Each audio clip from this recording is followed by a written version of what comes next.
नमस्कार, हमारा नाम है समरीन और आपने देखना शुरू कर दिया है लाइव सिटीज।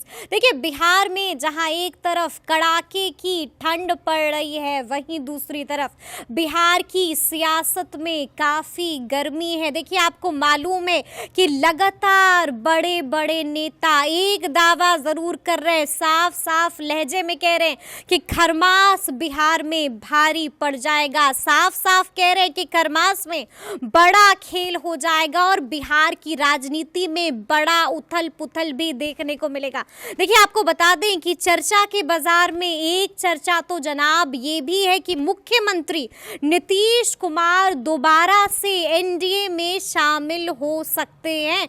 लेकिन ऐसे में अब सबसे बड़ा सवाल ये है कि आखिर इन चर्चाओं में कितना दम है, कितनी सच्चाई है। तो आज हम इसी मुद्दे पर सीधी बातचीत करेंगे सीनियर जर्नलिस्ट रवि उपाध्याय जी से। सबसे पहले बहुत शुक्रिया बात करने के लिए। Thank you. तो जैसा कि मैंने शुरू में ही कहा कि चर्चाएं बहुत हैं रवि जी, बहुत सारी चर्चाएं हो रही हैं, कई तरह के कयास लगाए जा रहे हैं। आपके पास भी खूब सारी जानकारियां आई होंगी, क्या कुछ है आपके पास जानकारी, कितना दम है इन कयासों में? देखिए, जो चर्चा है और जो ऑफर भी है, ऑफर भी है, बिल्कुल। अच्छा, ये जो सूत्र सोर्सेज के हवाले से खबरें आ रही हैं, जी जी, वो उसी खबर को हम लोग परोसते भी हैं। बिल्कुल बिल्कुल बिल्कुल। तो वो और बिना चिंगारी की आग भी नहीं लगती है। बिल्कुल। जी। तो वो जो खबरें आ रही हैं उसमें ऐसा कहा जा रहा है, किसी दिल्ली के किसी बड़े भाजपा के बड़े नेता ने नीतीश कुमार जी से संभवतः बात की है। बात की है बिल्कुल। बीजेपी के आला कमान, मतलब कि बड़े नेता का फोन आया है मुख्यमंत्री जी के पास। जी, ऐसा सुनने में आ रहा है, जी, इस जी, तरह जी। से बात आ रही है। जी, तो वो जो बात हुई हो चल रही है उसमें इस तरह से बात है कि जैसे 2005 और 2010 में जेडी और बीजेपी साथ मिलकर के लड़ी थी। बिल्कुल जी। तो वो उस समय जो सीटों का बंटवारा हुआ था विधानसभा का, तो वो उस समय 141 पर जेडीयू थी और 102 पर भारतीय जनता पार्टी लड़ी थी। वही सेम इसी तरह से भाजपा और जदयू की बात चल रही है। जो कहा गया कि वो और फिर लोकसभा का जो चुनाव होगा, जो अगले जो इस बार होना है 2024 में, तो वो उसमें जिस तरह से फिर सीट पर आप जो जेडी और भाजपा ने आपस में बंटवारा किया था, उस तरह से ही बंटवारे की बात हो रही है कहीं ना कहीं, कि फिर हम लोग बात मिल करके कर लेंगे, जो भाजपा जदयू और जो साथ में जो लोजपा या जो भी अलायंस जो होती है वो उनके साथ में, तो वो दोनों घटक दल लोजपा का, अच्छा, तो वो सब मिलजुल करके हम लोग इसको कर लेंगे। तो वो इतनी बातचीत हो रही है। मतलब आप ये संकेत दे रहे हैं, आप भी ये इशारा कर रहे हैं कि बातचीत ऐसी हो रही है कि साथ में लोकसभा चुनाव और विधानसभा चुनाव दोनों करवा लिया जाए। बिल्कुल। देखिए, ये लोकसभा के साथ ही विधानसभा का चुनाव करवाने की बात हो रही है। इसलिए बात हो रही है क्योंकि देखिए 2020 में जो बिहार विधानसभा का चुनाव हुआ था, उसमें जो हम लोग बार बार यह चर्चा होती है, यह कहीं ना कहीं कि चिराग मॉडल के कारण कहीं ना कहीं जो नुकसान हुआ जेडीयू को, बड़ा नुकसान हुआ, तो वह नुकसान की भरपाई एक तरह से, वह उस तरह से नुकसान न हो, वह नुकसान की बात ही को समाप्त कर दिया जाए, इसीलिए एक साथ चुनाव करा दिया जाए, लोकसभा और विधानसभा। लेकिन हम आपसे ये जानना चाहेंगे, हमारे व्यूअर्स जानना चाहेंगे कि क्या ये मुमकिन है कि एक साथ लोकसभा चुनाव भी और विधानसभा चुनाव भी मुमकिन है, कराया जा सकता है? देखिए, मुमकिन क्यों नहीं है? जब सरकार चाहेगी, चुनाव आयोग चाहेगा, तो निश्चित रूप से मुमकिन है। चुनाव आयोग के पास उतना तो वेल इक्विप्ड है चुनाव आयोग कि वो ईवीएम से ही कराना है, तो उसमें कहीं कोई दिक्कत नहीं है, वेल इक्विप्ड है उसमें। क्या कभी हुआ है पहले देश में? हाँ, पहले ऐसा आज़ादी के बाद में 4 दफ़ा हुआ है। 4 दफ़ा ऐसा हो चुका है? 4 दफ़ा हुआ है। तो ये हम बताना भी चाहेंगे, 1952 में, 57 में, 62 में और 67 में। अच्छा, ये 4 बार ऐसा हो चुका है? 4 बार ऐसा हो चुका है। और प्रधानमंत्री नरेंद्र मोदी हो या तमाम भी जो लोग, वन नेशन वन इलेक्शन की वकालत भी कई बार की है, और उससे खर्च पर भी कहीं ना कहीं कटौती होगी। और जो पैरामिलिट्री फोर्सेस के आने जाने पर जो बहुत सारा जो मूवमेंट होता है, वो उस सब पर भी कम से कम वो अंकुश लग पाएगा। यह सब भी देश हित में, यह तो जरूरी भी है, क्यों गरीब देश है हम लोगों का, हम लोग ठीक है प्रगतिशील हैं, लेकिन बट इसका मतलब लोड तो पड़ता है, तो कहीं ना कहीं तो ये इस पर तो ये तो एक चर्चा है जो आपने जिसका जिक्र किया, लेकिन एक दूसरी चर्चा भी है। कहा जा रहा है कि मुख्यमंत्री जी यू टर्न ले सकते हैं, इसके बारे में क्या जानकारी है? देखिए, मुख्यमंत्री यू टर्न की जहाँ तक बात है, इंडिया अलायंस पर हम चलेंगे कि दिसंबर महीने में ही इसी माह जो है लेना है? सीटों का बंटवारा फाइनल कर देना। जिस तरह से इंडिया अलायंस की बैठक में नीतीश कुमार, जो यहाँ से हम लोग यहाँ पर अब पटना, राजधानी पटना में जिस तरह से बैठक से पहले देखिएगा पटना में पूरा पोस्टरों से पाट दिया गया था कि नीतीश कुमार जो है सो मुख्यमंत्री का प्रधानमंत्री का चेहरा होंगे, लेकिन इन सब के बावजूद कुछ नहीं मिला। वो न कन्वेनर बन सके, जो कि सूत्रधार हैं वो इंडिया अलायंस के। महागठबंधन का भी एक्सपेरिमेंट उन्होंने बिहार में किया, लेकिन वह जिस उद्देश्य की पूर्ति के लिए उन्होंने किया वह सब उनको नहीं मिलता है। और देखिए बिहार के लोग भी क्या चाहते थे कि भाई ठीक है, इंडिया अलायंस बना है, नीतीश कुमार सूत्रधार हैं, बिहार से ही प्रधानमंत्री का चेहरा कोई बने, हम लोगों के लिए गौरव की बात हो बिहार के लिए। तो वह सब नहीं दिखा, तो कहीं न कहीं तमाम बिहारी जो हैं वो आहत हैं, नाराज हैं। क्या इस तरह की कोई नाराजगी मुख्यमंत्री जी में भी है? देखिए मुख्यमंत्री तो नीतीश कुमार तो हमेशा कहते रहते हैं, हम नाराज नहीं है, हम नाराज नहीं है, मेरी कोई इच्छा नहीं है, कोई इच्छा नहीं है। लेकिन इच्छा किसकी नहीं होती? बिल्कुल राजनीति है, राजनीति करते हैं तो राजनीति में सब लोग ऊपर की ओर देखता है। अब किसको बोलिएगा कि मंत्री हैं, आपको मुख्यमंत्री बनाएंगे, प्रधानमंत्री बनाएंगे, केंद्रीय मंत्री बनाएंगे, तो कौन नहीं चाहेगा बनना? तो ऐसे में नीतीश कुमार, लेकिन निश्चित रूप से हम भी लेकिन आपके पास भी ये चर्चा तो आई होगी ना छनके की, कोई ऐसा फैसला लेने जा रहे हैं, उनकी चर्चाएं बहुत हैं बाजार में। देखिए निश्चित रूप से जो चर्चाएं हैं, वो जो चर्चा आ रही है, बिना आग के धुआं नहीं हो लगता, तो वो कहीं ना कहीं कुछ है इस बात को, इस बात को देखना पड़ेगा।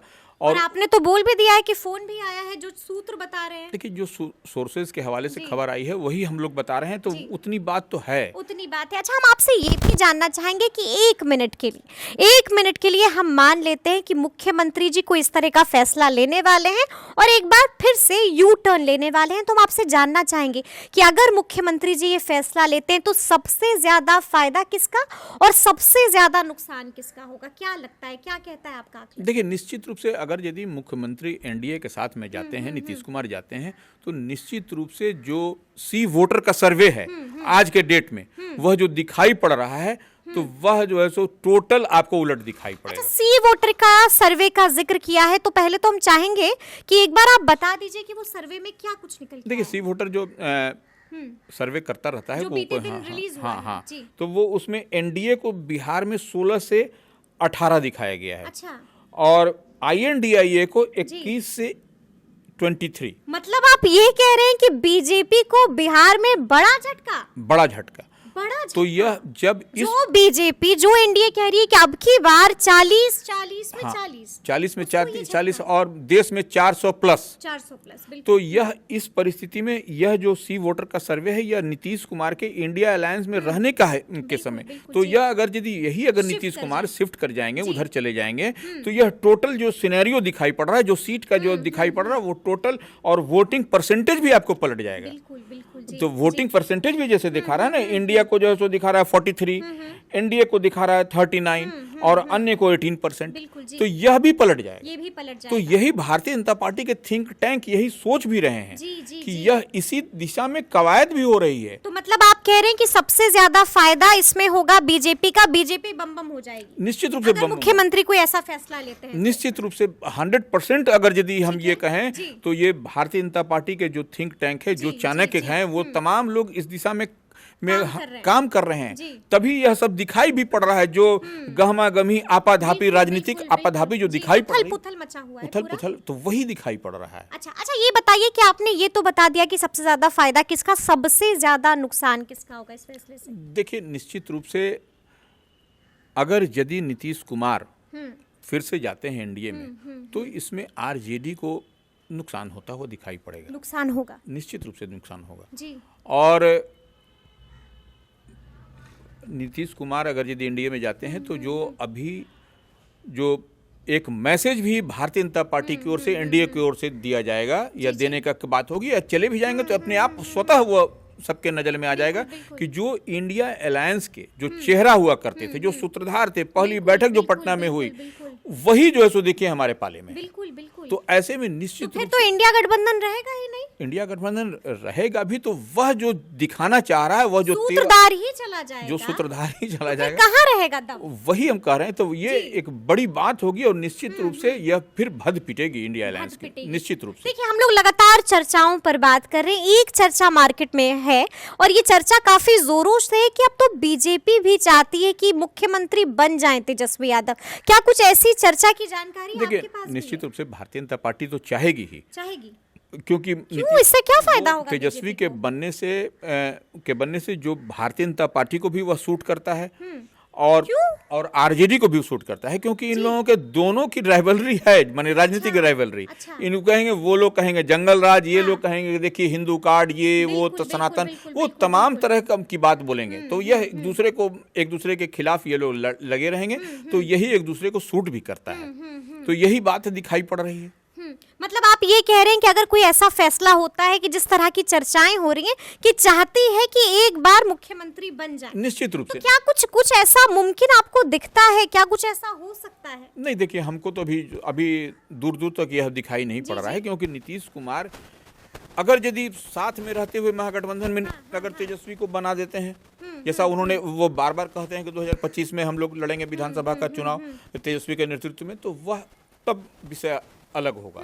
लेकिन अगर यदि नीतीश कुमार एनडीए के फोल्ड में जाते हैं, तो फिर ये जो सीटों का आंकड़ा है बिहार विधानसभा की, जो अंक गणित है, जो गणित है, वह कैसे सेट कर पाएंगे ये तेजस्वी प्रसाद यादव या उनके साथ में जो अन्य वाम दल हैं 16, तो वो लोग सेट उतना जो जादुई आंकड़ा है, वह जादुई आंकड़ा से बहुत दूर है ये लोग। मतलब आप कह रहे हैं कि वो मैजिकल नंबर प्रूव नहीं कर पाएंगे? बिल्कुल नहीं प्रूव कर पाएंगे, जब तक कि अनलेस और अनटिल की आपको पूरा जदयू का जो 34 एमएलए अगर यदि उधर नहीं आता है, तो जो इम्पॉसिबल है, बिल्कुल। अच्छा, हम ये जानना चाहेंगे आपसे, क्योंकि एक सवाल मन में जरूर आता है। देखिए, आपने देखा है कि जब भी नड्डा आते हैं, जब भी अमित शाह बिहार में आते हैं, या बीजेपी के तमाम जो दिग्गज नेता हैं, वो एक बात जरूर कह रहे थे, पिछले कई समय से लगातार कह रहे थे कि मुख्यमंत्री नीतीश कुमार के लिए तमाम दरवाजा तो छोड़िए, अब हमने खिड़की भी बंद कर दी है।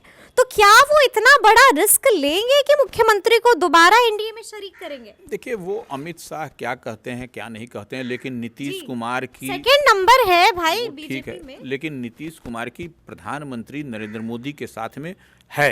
अच्छा, आप कह रहे हैं अच्छी ट्यूनिंग है, यह बहुत कोई पसंद करते हैं पीएम मोदी एकदम निश्चित रूप से। देखिए, उसमें कहीं कोई दो मत नहीं है। आप उसको अमित शाह अगर यदि दरवाजा बंद भी कर रहे हैं, तो दरवाजा खोलने वाले नरेंद्र मोदी हैं, बिल्कुल हैं। क्योंकि देखिए, इसके एक दो एग्जाम्पल भी हम देना चाहेंगे। ये अभी देखिए बृजभूषण सिंह वाले प्रकरण में आप देखिए कि बृजभूषण सिंह के लिए तमाम तरह की बात हो गई, लेकिन वो महिला पहलवानों के साथ में क्या क्या धरना प्रदर्शन सब कुछ हो, हाय तौबा तक मच गया, लेकिन कुछ नहीं हुआ।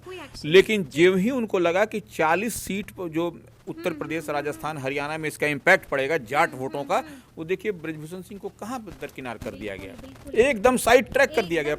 वो सब जो उन लोगों का संघ है, कुश्ती महासंघ, उसका भी एफिलिएशन, ये वो हम जब, तो यह सब देखिए 2024 को लेकर के किसी भी तरह का रिस्क नहीं लेना चाहिए, भारतीय जनता पार्टी लेना नहीं चाह रही है। तो यह बृजभूषण सिंह एक ताजा आपको उदाहरण है, इस बात को समझना पड़ेगा। तो ऐसे में 40 सीट यहाँ पर बिहार में है, और पिछले चुनाव में, लोकसभा के चुनाव में 40 में से 39 एनडीए के पाले में था। तो यह वो क्यों गंवाना चाहेगी? क्यों? सी वोटर का भी सर्वे आ गया, सी वोटर का भी सर्वे है। तो ऐसे में निश्चित रूप से भारतीय जनता पार्टी की जो तमाम थिंक टैंक है, इस पर निश्चित रूप से इस पर वर्क हो रहा है, इस पर काम हो रहा है।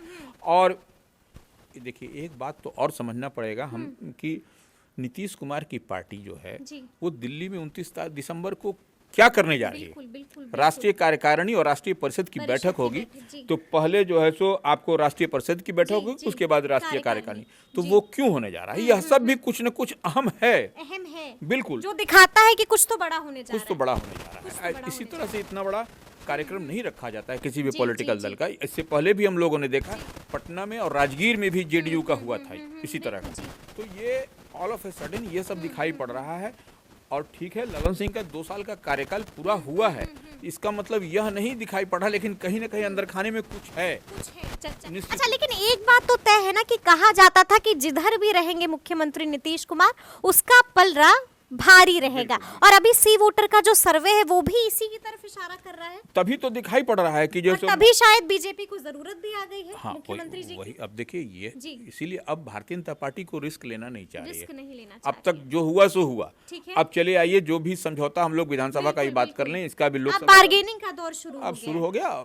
लेकिन हाँ, नीतीश कुमार अब बार्गेनिंग की स्थिति में नहीं है, यह बात भी है। अब वो समझौता करेंगे और वो बात जो कही जा रही है सोर्सेज के हवाले से वह सब अब कुछ होता हुआ दिखाई पड़ेगा होता कुछ दिन। हुआ दिखाई पड़ा। देखिए हम लोग लगातार चर्चाओं पे लेकिन बात एक कर बात रहे है, हैं। जी। यह मकर संक्रांति के बाद नहीं, हम आपसे पूछेंगे। अब हम आखिरी सवाल मेरा यही होगा कि देखिए हम लोग लगातार चर्चाओं की बात कर रहे हैं, उथल पुथल की बात कर रहे हैं। हम जानना चाहेंगे कि जो हम लोग पूरा टीजर देख रहे हैं, पूरी फिल्म कब तक रिलीज होगी, कब तक इन चर्चाओं पर विराम लगेगा? वही हम तो बताए कि 14 तारीख को मकर संक्रांत है, जी जी। तो 15 तारीख से आपको सब कुछ दिखाई पड़ने लगेगा। अच्छा, आप कह रहे हैं 15 जनवरी से सब कुछ साफ हो जाएगा? निश्चित रूप से, क्योंकि अभी देखिए खरवास का माहौल है, इसमें कुछ भी जी, अच्छा जी। बुरा शुभ कार्य नहीं होता नहीं है। होता है, तो हाँ। वो 14 तारीख को मकर संक्रांति में चूड़ा दही तिलकुट खा करने के खाएंगे। बाद में उसके 15 तारीख को आपको ये सब दिखाई पड़ने लगेगा। 15 तारीख को सब कुछ साफ हो जाएगा बिल्कुल, और बिल्कुल। तमाम चीजों पर विराम लग जाएगा। चलिए, तो सुना आपने क्या कुछ बता रहे हैं रवि उपाध्याय जी। देखिए हमने तफसील से पूरी बात आपको बताई है और इन तमाम चर्चाओं को डिकोड करने की कोशिश भी की है। तो ये पूरी बातचीत आपको कैसी लगी, कमेंट करके हमें ज़रूर बताइएगा। तो इस तरह के तमाम अपडेट्स के लिए ऐसे ही हमारे साथ बने रहिएगा और देखते रहिएगा लाइव सिटीज़। बहुत शुक्रिया।